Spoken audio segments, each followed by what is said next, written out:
17. nodaļa. Ticību iedalījums. Arģuna jautāja: Krišna, kas notiek ar cilvēku, kurš neievēro svēto rakstu norādījumus, bet godina pēc saviem priekšstatiem? Vai viņš ir skaidrībā, kaislībās vai tumsībā? Dieva augstākā personība sacīja: kādas dabas īpašības ir iemiesotajai dvēselē, tāda arī ir viņas ticība. Ticība var būt trejāda – skaidrībā, kaislībās un tumsībā. Klausies, ko teikšu par tām. Baratas dēls. Kādā materiālās dabas īpašībā cilvēks dzīvo, tāda ticība viņam arī rodas.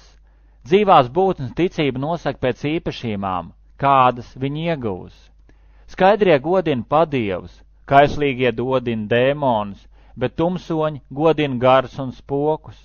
Tie, kas aiz lepnuma un sautības izdara skarbas atskēzes, kuras nav minētas svētos rakstos, tie, kurus dzen iekāra un pieķeršanās, tie, kuri ir nelgus un moka ķermeņa materiālās pamatvielas un virsdvēseli, kur atrodas ķermenī, ir dēmoni. Kādas ir cilvēka materiālās dabas īpašības, tāds ēdiens viņam ir tūs, arī tas ir trejāts. To pašu var teikt par ziedojumiem, askēzu un dāvanu došanu. Klausies, ar ko šie veidi atšķirās. Skaidriem patīk tāds ēdiens, kas paildzina mūžu, attīra esamību, dod spēku, veselību, laimu un prieku. Šāds ēdiens ir sulīgs, sātīgs, veselīgs un priecē sirdi. Apskaidroto ēdienu pārpalikumu arī attīra esamību. Kaislīgiem patīk ļoti rūgts, skāps, sāļš, karsts, ass, sauss un dedzinošs ēdiens. Tāds ēdiens rada ciešanas, bēdas un slimības. Tumsoņiem patīk tāds ēdiens, kas pagatavots vairāk kā pirms 3 stundām, kas ir bezgaršīgs, sadalījies un sapuvis, kas palicis pār citiem un ir nepieskarams, kas ziedots saskaņā ar rakstiem, pildot pienākumu un negaidot atlīdzību, ir ziedojums skaidrībā. Dižais no bhāratām zina, ka tas, kas ziedots aiz lepnuma, lai gūtu kādu materiālu labumu, ir ziedojums kaislībās. Kas ziedots pretrunā ar svēto rakstu norādījumiem, bez prasāda jeb garīga ēdiena izdalīšanas, bez vēdu himnu dziedāšanas, bez priesteru atalgošanas un bez ticības, tas uzskatāms par ziedojumu tumsībā. Ķermeņa askēze ir visaugstā kunga godināšana, brahmanu, garīgā skolotāja un godājumu cilvēku, tēva un mātes godināšana, tīrība, vienkāršība, dzimuma atturība un brīvība no vardarbības. Runas askēze nozīmē runāt tikai patiesus, patīkamus un svētīgus vārdus, kas nav satraucoši citiem, kā arī pastāvīgi lasīt vēdu rakstus. Apmierinātība, vienkāršība, nopietnība, pašsavaldīšanās un savas esamības šķīstīšana ir prāta askēze.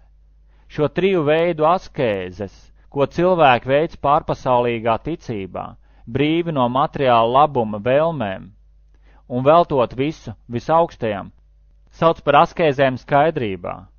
Askēze, kas veikta aiz lepnuma, lai gūtu cieņu, godu un pielūgsmi, tiek saukta par askēzi kaislībās.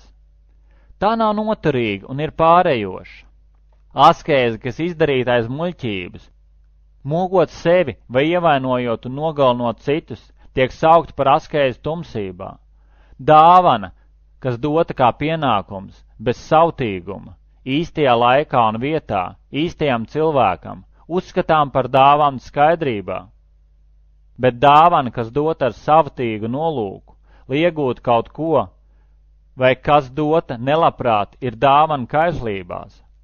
Dāvana, kas dota vietā, kas nav tīra, ārpus labvēlīgā laika, cilvēkam, kam nav vērts dot, kas dota pavirši un bez cieņas, ir dāvana tumsībā.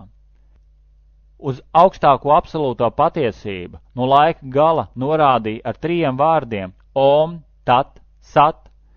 Šos vārdus izrunāja brahmaņi, dziedot vēdu himnas un ziedojot par prieku visaugstajam. Tāpēc pārpasaulnieki, gan ziedojot, gan dodot dāvanas, gan izdarot askēzes saskaņā ar svēto rakstu norādījumiem, vienmēr sāk ar Om un tas viņus ved pretī visaugstējam. Esot brīvam no vēlmēm pēc augļiem, jāizdara dažādas askēzes, ziedošanas un jādod dāvanas, un jāsaka tad, šādas pārpasaulīgas darbības mērķis ir atbrīve no materiālām važām. Prithas dēls, garīgās kalpošanas mērķis ir absolūtā patiesība, un uz to norāda vārds sat. Par sat sauc ziedotājus, ziedojumus, askēzes un dāvanu došanu, kas pēc dabas ir absolūti un veikti, lai iepriecinātu augstāko personu. Viss, kas ziedots un dāvāts, ir pārējošs, visas askēzes ir veltīgas, ja nav ticības visaugstajam. Prithas dēls to sauc par asatu, un no tā nav jēgas ne šajā dzīvē, ne arī nākamajā.